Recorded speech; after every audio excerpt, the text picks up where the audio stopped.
এখন আমরা the model কম্পোনেন্টটা কম্পোজিশন এপিআই কনভার্ট করব। তো শুরুতেই আমরা স্ক্রিপ্ট ট্যাগটাকে উপরে নিয়ে যাচ্ছি এবং এখানে মডেল কম্পোনেন্টটা কোথায় ইউজ করা হয়েছে দেখেন। আমরা যদি ড্রাগসে যাই,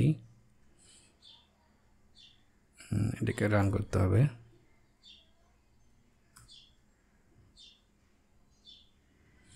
যদি আমরা ড্রাগসে যাই, এখানে যদি অ্যাড নিউয়ে ক্লিক করি দেখেন এখানে একটা মডেল আছে। তো এটা এখন ঠিক মতো কাজ করতেছে। যদি আমরা এখানে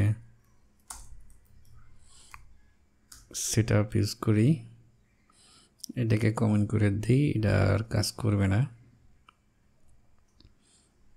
কাজ করতেছে না। তো ওইটাকে আমরা এখন কম্পোজিশন এপিআই কনভার্ট করি। শুরুতে আমাদের হচ্ছে এই প্রসটা ডিফাইন করতে হবে। এটা আমরা আগের পার্টে শিখে আসছি। ডিফাইন প্রস লিখে এর মধ্যে আমাদের প্রপসের যে কনফিগারেশন আছে সেটা আমাদের দিতে হবে। এখানে ছিল হচ্ছে এইটুকু আমাদের প্রপসের কনফিগারেশন।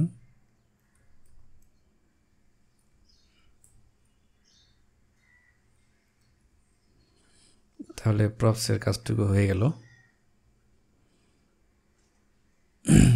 তাহলে যদি আমরা এখন অ্যাডে ক্লিক করি, এটা ওপেন হয়ে গেছে, কিন্তু ক্লোজটা হচ্ছে না, কারণ এখানে আমাদের আরেকটা কিছু আছে, সেটা হচ্ছে এই ক্লোজ মডেলের ফাংশনটা আছে। তাহলে প্রপস আমরা এইভাবে কনভার্ট করতে পারি কম্পোজিশন এপিআই। আমরা ফাংশন কীভাবে করতে পারি? ফাংশনের জন্য আমাদের জাস্ট লিখতে হবে ফাংশন, আমাদের ফাংশনের যে নাম ছিল ক্লোজ মডেল, এবং এর মধ্যে যা ছিল সেম কোড আমরা দেব। এখানে দেখেন দিস আছে, আসলে কম্পোজিশন এপিআই দিস বলতে কিছু নাই। দিস ডট ডলার টাইপের যেসব ভেরিয়েবল আমরা অপশন এপিআই পাইতাম, এখানে এগুলো পাবো না। তাহলে আমরা এখানে ইমিটটা করব কীভাবে? ইমিটটা আমরা কোথায় পাবো? ওকে, ইমিটটা পাওয়ার জন্য এই যে আমি যেটা বলছিলাম সেটা হচ্ছে আমাদের কিছু ফাংশন ইম্পোর্ট করে কাজ করতে হয়। তো ইমিটের জন্য আমাদের যেটা ইম্পোর্ট করতে হয় সেটা হচ্ছে ডিফাইন ইমিটস।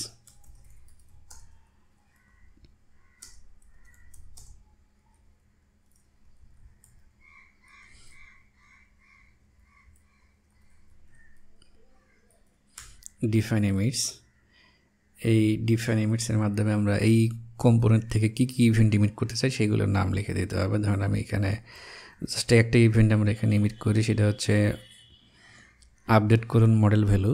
তাহলে আমরা এখানে একটা এর মধ্যে আমাদের দিতে হবে যে কী কী ইভেন্ট আছে এই কম্পোনেন্টে। আপডেট করুন মডেল ভ্যালু, এটা আমি এখানে দিলাম।